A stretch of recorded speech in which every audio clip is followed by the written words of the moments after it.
responder por que quer ser presidente da República e o que é preciso mudar no combate à corrupção. Quero ser candidato a presidente da República, porque o Brasil precisa de um presidente honesto, patriota, que crê em Deus e afaste de vez o fantasma do comunismo. Só há maneira de combater a corrupção em nosso Brasil. Elegemos um presidente de forma isenta, um presidente que não negocie ministérios, estatais e bancos públicos, porque aí está o foco da corrupção, que tem levado o Estado, inclusive, à sua ineficiência. Por isso não temos saúde, educação e segurança, exatamente por causa das indicações políticas que tem que deixar de existir em nosso Brasil.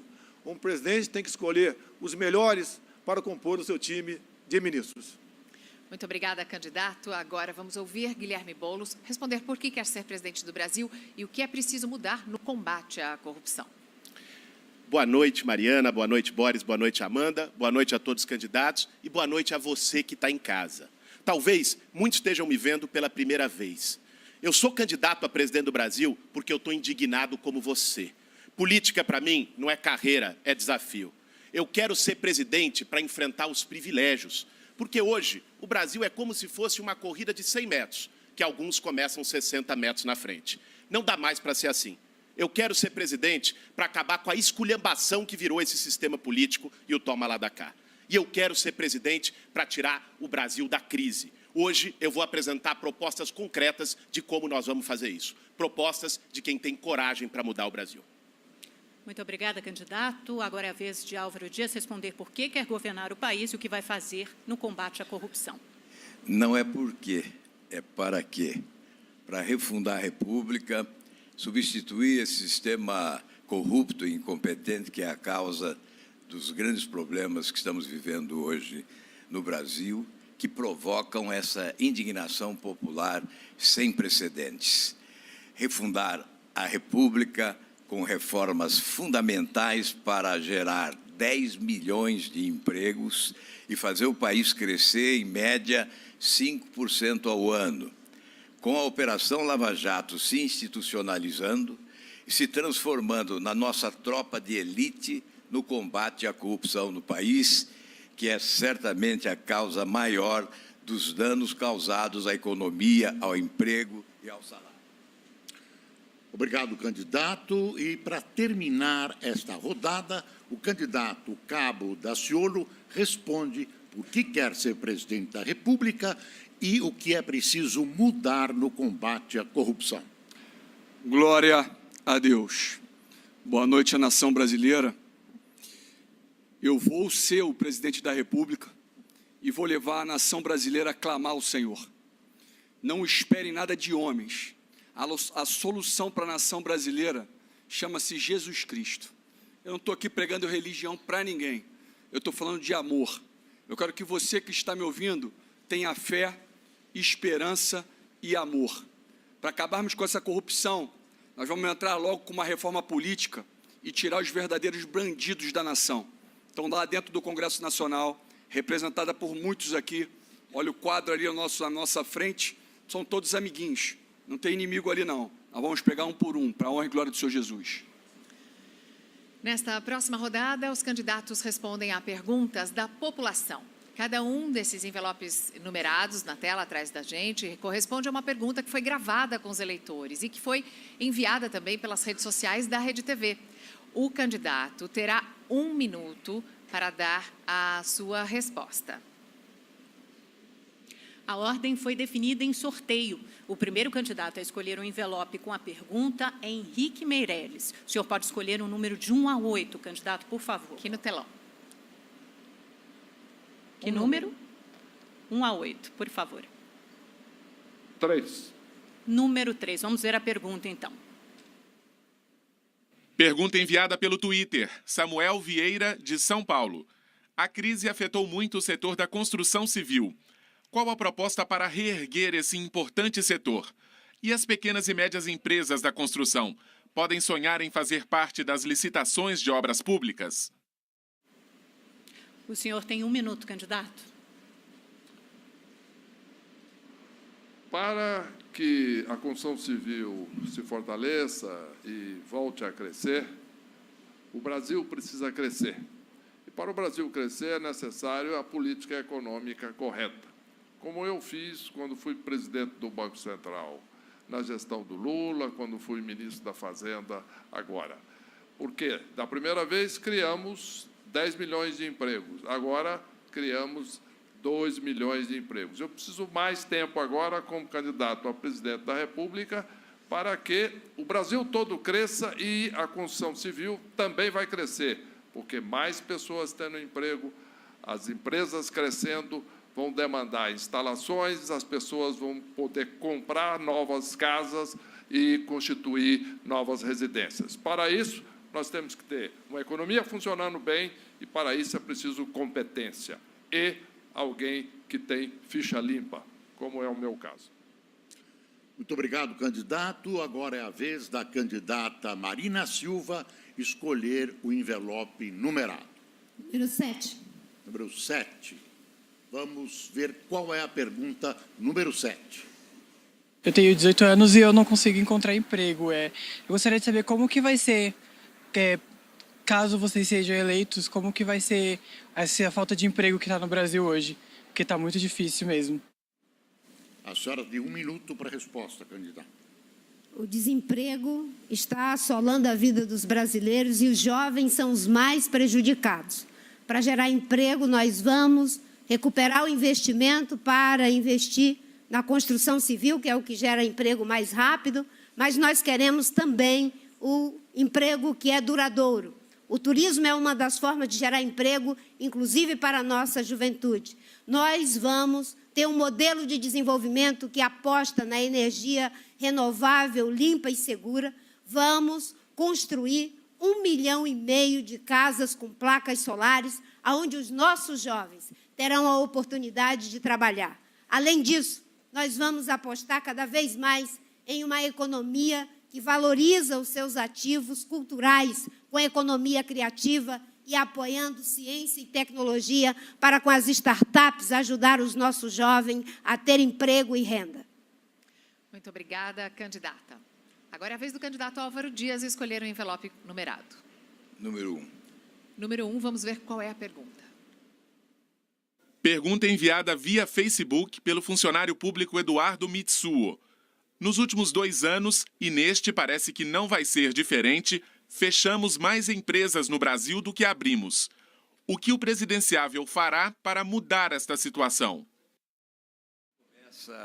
Tudo começa com a grande reforma, com a ajuste fiscal, que vai possibilitar a utilização do crédito a serviço da micro, da pequena e da grande empresa, porque hoje o governo brasileiro absorve 72% do crédito existente para rolar a dívida pública. O ajuste fiscal reduz a dívida pública. Melhorar o ambiente de negócio. A reforma tributária é a força motora do desenvolvimento. Simplificando. 3 itens. Desburocratização, simplificação e, obviamente, investimentos. O Brasil tem 3 grandes desafios para gerar emprego: o ajuste fiscal, os investimentos e a produtividade. É evidente que melhorar o ambiente de negócio significa não só fazer a reforma tributária, mas combater corrupção. A Operação Lava Jato tem que ser grande cabo eleitoral do investimento, da geração de emprego, porque vai atrair, vai trazer de volta os recursos que foram expulsos do Brasil pela corrupção. Obrigada, candidato. Agora, Guilherme Boulos pode escolher um envelope numerado, por favor. Escolha o envelope 5. Vamos ver, então, a pergunta de número 5. O Brasil descobriu o pré-sal e é uma riqueza incomensurável.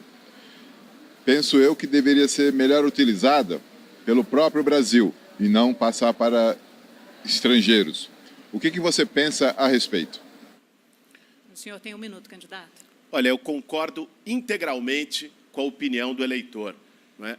O pré-sal, o petróleo, é uma riqueza nacional.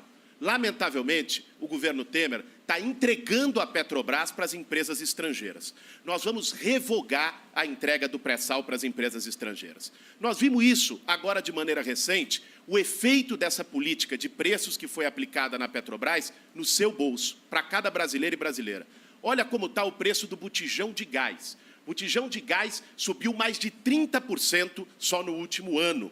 E isso está afetando todos os brasileiros. Mais de 1 milhão de famílias passaram a cozinhar a lenha, voltando ao século XIX. Olha o preço da gasolina, do diesel, que gerou a greve dos caminhoneiros. Nós vamos reforçar as refinarias, o pré-sal será nosso e fortalecer a Petrobras como empresa pública, com transparência e com controle social, retomando a geração de empregos e garantindo a soberania nacional. Muito obrigado, candidato. Agora é a vez do candidato Geraldo Alckmin escolher o envelope. Número 6. Número 6, vamos ouvir a pergunta. Pergunta enviada via Twitter por Meg Durais, terapeuta ocupacional de Campinas, São Paulo.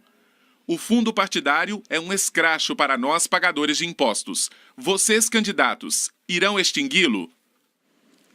O senhor Olha, tem Meg. 1 minuto para a resposta, Geraldo Alckmin. Olha, Meg, quero dizer que nós iniciamos aqui o debate destacando a reforma política. Não é possível o Brasil continuar tendo 35 partidos políticos. Na realidade, não existem 35 ideologias. O que nós temos são pequenas e médias empresas, escandalosamente mantidas através de dinheiro público. Nós defendemos uma reforma política que diminua o número de partidos, não tendo mais coligação proporcional, aliás, já não a teremos na próxima eleição, estabelecendo o voto distrital, um vínculo maior entre o representante e o representado. E, com isso, acaba, fundo partidário e pode voltar outros modelos de financiamento aos partidos. E quero destacar o nosso compromisso com o emprego e a renda. O Brasil vai voltar a crescer, tendo segurança jurídica e investimento.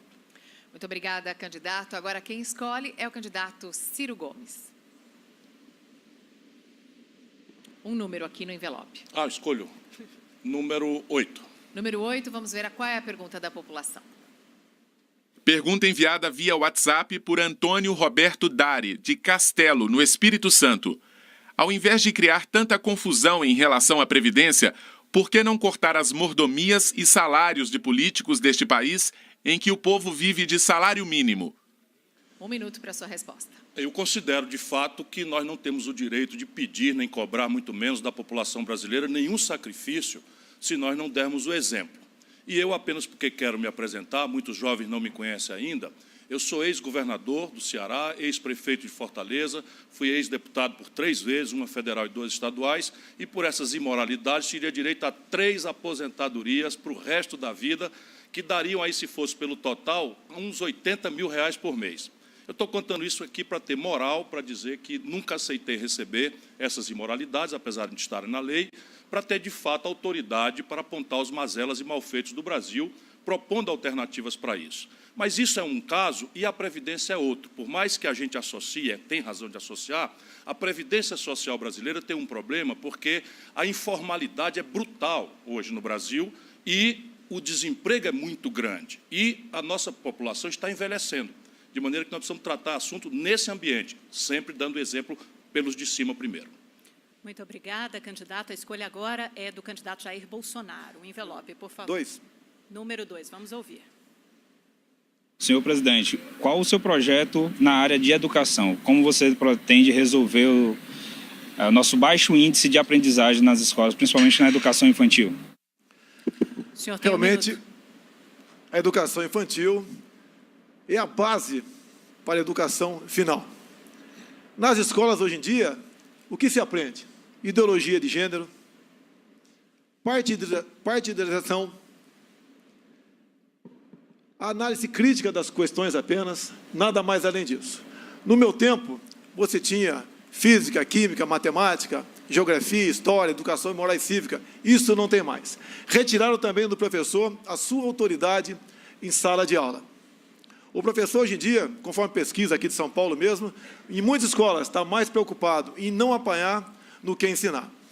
Como exemplo, nós temos para isso aí, é fazer, em grande parte das escolas no ensino fundamental, a militarização das escolas, ou seja, colocar diretores vindos do meio militar para que possa, via disciplina e hierarquia, essas pessoas, essa garotada, aprender algo para o futuro diferente do que é ensinado hoje em dia. Obrigado, candidato. Só sobrou o envelope número 4 e a pergunta será para o senhor, candidato Cabo Daciolo. Vamos ouvir a pergunta. Eu queria saber quando que eu vou ter direito de ir e vir? Quando acaba o medo de sair de casa? De poder andar na rua livremente, sem medo de assaltos ou questão de tráfico ou milícia? Dia 1º de janeiro de 2019, nós vamos estar com o Cabo Daciolo sentado na cadeira de presidência da República e você vai poder andar em paz pelo Brasil. Nós vamos valorizar os profissionais da segurança pública, vamos unir o povo civil do povo militar, vamos cuidar da nossa fronteira, vamos trabalhar em cima de prevenção. Toda essa guerra civil que nós estamos vivendo no nosso país hoje é proposital. As armas já chegaram, o momento agora é parar as munições. E é simples parar as munições. O problema é que as nossas rodovias estão todas desguarnecidas. Nós deveríamos ter 15 mil policiais federais. Hoje nós estamos apenas com 8 mil. Nas fronteiras nós não temos nem sequer 11 mil militares da segurança pública, das Forças Armadas, cuidando das nossas fronteiras. Por lá entra as drogas, por lá entra o armamento. Mas quem é que lucra com isso? Quem quer isso? O poder, os políticos, eles lucram com isso. A Rocinha tem um lucro semanal de 10 milhões. Tem sempre um gravatado por trás disso. Nós vamos trazer a paz para a nossa... Muito obrigado, candidato. E